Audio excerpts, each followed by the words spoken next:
Rusty, how are you doing? Hey, everything's going good.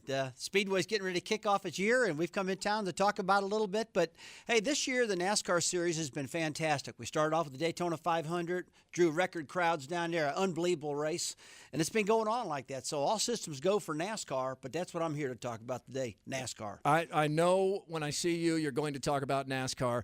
Rusty, we debated after the Daytona 500 if it was good for the sport or if the casual fan would not be as interested in a rookie winning like that in dramatic fashion.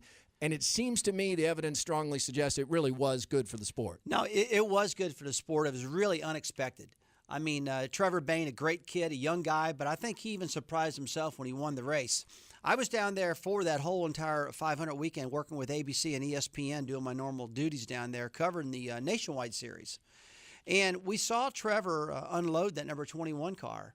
And that thing just right off the bat was real fast. And a lot of people went, wow, that's pretty crazy. Kid, 20 years old, comes down here to get in the 500. He's with a good team. But nobody expected that car to run as fast as it did. Then it went out there and qualified fourth. And everybody went, wow, well, that's pretty cool. Now let's see what happens when he gets into qualifying races. Right. Well, he got into qualifying, he wrecked. So they put him tailback in the Daytona 500, and he drove that car, man, right up to the front. He led that thing off and on, not leading it, but up in the top five throughout the day.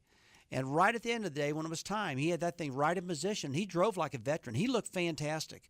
So I'll tell you, him being 20 years old and NASCAR desperately trying to get this 18 to 34-year-old crowd in the grandstands and paying attention to NASCAR, it was exactly what they needed. Time for some new stars. And Trevor Bayne will be here at the Iowa Speedway here in central Iowa twice this coming season. That's right. How big was it for the Iowa Speedway to step up and add that second nationwide race? Well, the second race was something we talked about briefly. It didn't take a long time to make the decision because NASCAR doesn't give out races.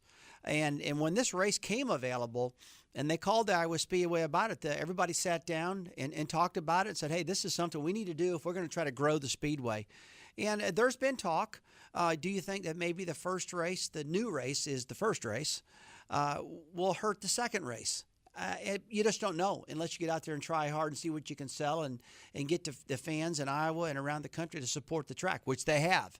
So I've got a pretty good feeling that this second race is going to be fantastic. I'm really excited about it. It's going to be on Sunday, May the 22nd. That's when we kick off the year with the Nationwide Series. But the day before is the K&N Series, the East and West Championship. That's where all the guys from the East Coast and the West Coast come together in the center of the country, and it's one whale of a race. So we're going to have that the day before the Nationwide race. And so that's going to be just an incredible race, I believe. And May 21st and 22nd are our dates for that first race. But Trevor's going to be there for that one. My own son, Stephen Wallace, is going to be there for that one. All the young guns are going to be there, and it'll be a lot of veterans also because it's on Sunday. One of the first times ever they're running the Nationwide race on a Sunday, and that's after the big race on Charlotte on Saturday night. So I think a lot of those guys are going to fly up and race in that race also. That familiar voice is NASCAR legend Rusty Wallace joining us here on the Murph and Andy Show. Rusty, the Speedway just seems to grow every year, and everyone, we've talked about it with you before, the Sprint Cup is what everyone wonders if that will happen sometime in the future. If NASCAR came to you and said we want a Sprint Cup race at the Iowa Speedway, how long would it take you to get the track and the Speedway ready to handle something of that magnitude? Well, you'd have to add more grandstands. And we've got a lot of temporary grandstands out there right now, so we have to put more permanent in, but that's something that can be done pretty quick. And to answer the question, we could react to that real fast. We can make it happen quick. I know that we get that question a lot. I mean, whether I'm in Iowa or around the country, and when I'm around the country, I get the question a lot, hey, would you like to have a Sprint Cup race? And I tell them, I said, I think the answer is yeah, but you got to be careful what you ask for because it takes a lot of money, a lot of people to come to a racetrack to afford the NASCAR purses for a Cup race. More people, higher price tickets. The state would have to step up, but you'd have to build to the highway, right? You need more exits and entrances, probably more infrastructure. Everybody have to help out a little bit. They really would to make this thing work, and it could definitely work. And we'd all love to see it happen. And but the big concern always is, hey, you're going to have to put probably 70 to 80,000 people in that thing right off the bat to make it work financially. And we just hope that we can get that many fans to get out to the racetrack. Our inaugural year for the Nationwide Series, there was over 50,000 people there, and that was a big number. And we were really excited to see that. We hope we do that again this year. But, yeah, we'd love to have a Sprint Cup race. But I'm a little reserved when I say that. We want it, but I hope we can get the support to do it. Rusty, the Iowa Speedway, believe it or not, it's probably amazing to you. It's almost 5 years now that it's been around for, and every year it seems like there's something new, and there's always fanfare. Are you still hearing all the stuff that you were hearing a couple years ago when you go around the country with people just raving about the Speedway and wanting to come see it? And is it still on the radar? And is it still thought of as like the track that's been built in the last few years? That's a great question, and the answer is yes, it is. I've been to the first 5 races so far, starting off with Daytona, out to Phoenix, Arizona, out to California, all these places. We just left California, the race out there. And it's a cool track. It's 2 miles, real big, real wide. And some people question the competition that particular style of racetrack puts on. Well, when I was there with some of the main competitors, they said, well, I can tell you one doggone track we go to that puts on great racing every race, and that's Iowa Speedway. I wish we went to that place every week. And that was some big drivers telling me that. But they love it. They really do. They like the compound banking. They like the 7/8 mile track. It's the only 7/8 mile track in America.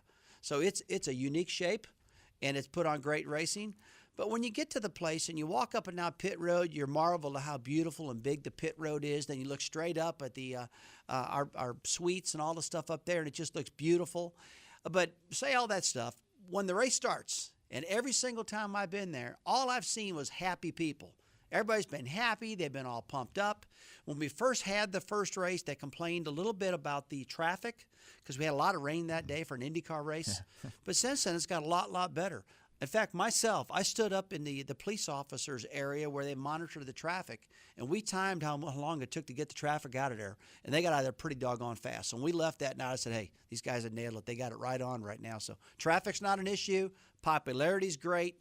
And now it's there and it's established. We got to just kind of keep doing it, keep pumping it up, keep it going because the fans love it. We didn't have any problems with the traffic leaving because we had a designated driver, so we just used that post-race opportunity for more tailgating. That's good. So it was no problem at all. Rusty Wallace, our guest here on the Murph and Andy Show.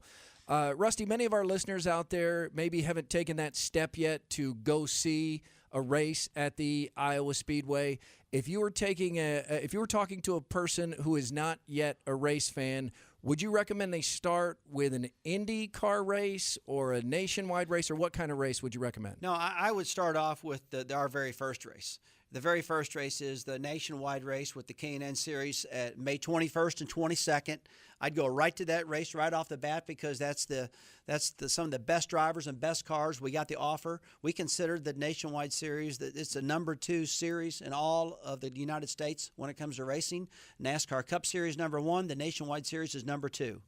So, I mean, I wouldn't hold off. I'd just go do it and watch it because I think when you go to that race, that very first inaugural race, there's going to be a lot of hype going on. There's going to be a lot of excitement, a lot of drama, good drama, a lot of cool things happen. And I'd want to, if I was a fan, I'd want to see it. I want to get there right in the beginning. I want it all, man. So you're going to see it that first race. Do you run into a lot of people when you're at the racetrack saying, hey, you know what, I'm not really a racing fan, but I came out to tailgate, I came out for the experience? Because I know quite a few people that aren't real racing fans, but they still make it out to the Iowa Speedway and say that it is an experience that once you see once, you want to come back for more.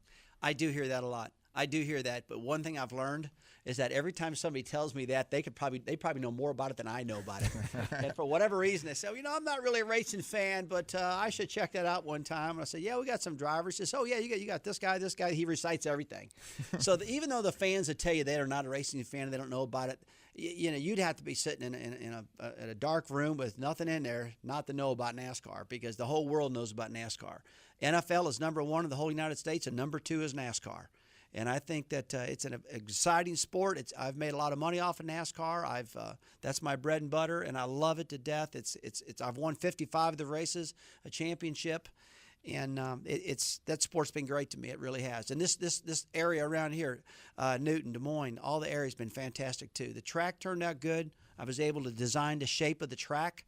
And I consider this place like a second home. So I'll be here. In fact, myself, I'll probably get in on a Wednesday before this race because I want to experience everything. I want to see it all the new color transporters coming in, all the new drivers, all the stuff, and then I can't wait to hear what they're going to say about the track. I know it'll be pretty good. The decision to build it right next to an airport was genius. I constantly hear the drivers and even some of the celebrities who come out there how much they love that. They can't believe they land in the plane, get in a golf cart, and bam, they're right there. I mean, it's that close. Hey, I'm a pilot. I've been flying for a long time. I got about 11,000 hours right now.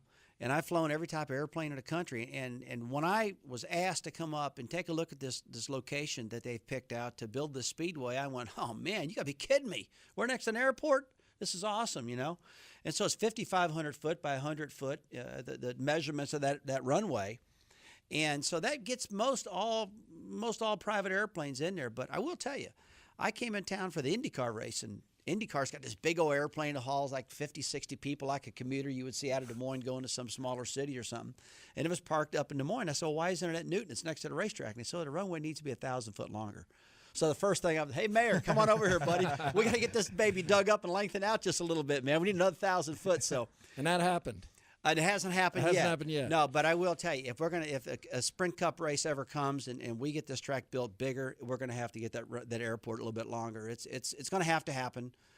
Probably sooner than later. If you were to wave a magic wand at the Sprint Cup Series right now, what changes would you make? Oh, man. You know, it's going pretty good right now. Yeah, fewer races maybe? Okay, if you want to talk about that, I've always the type of guy that when I was at my heyday, we had like 32 races.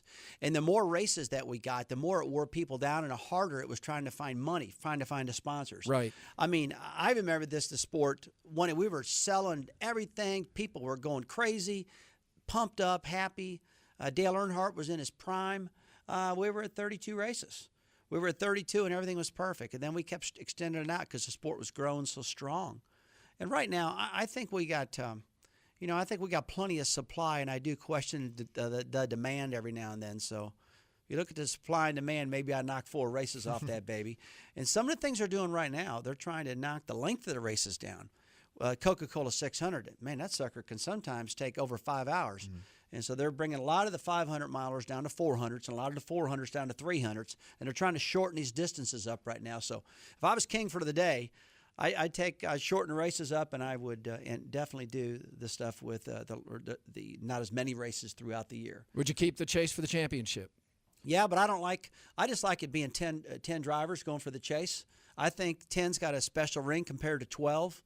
And they have changed the point systems around right now. Instead of making a complicated point systems like we've had forever, meaning that if you win the race, you get 195 points. I never understood that. And when the year's all over, you got, 6,000 points, 6,921 points. I'm going, man, where'd that come from? That's a lot of numbers, So this year, they changed it. They got 43 cars in the field, so whoever wins the race gets 43 points, and whoever finishes last gets 1 point. So it's a real simple point system right now. And so I think it's something easier for the fans to understand. Will that change the way that people view the sport? Probably not, but it was something a little simpler. Jimmy Johnson's winless so far, but are you betting against him this season? He made it within 1 lap last week. He passed Kyle Busch and took the lead with 1 lap to go, and Kevin Harvick had a big run around the top side, a dramatic finish in California, and boom, boom, boom, across the line, all 3 of them. Harvick wins the thing and Jimmy second. But if you had asked that question to Jimmy, he said, man, he said, I just needed a half more lap and I'd have won.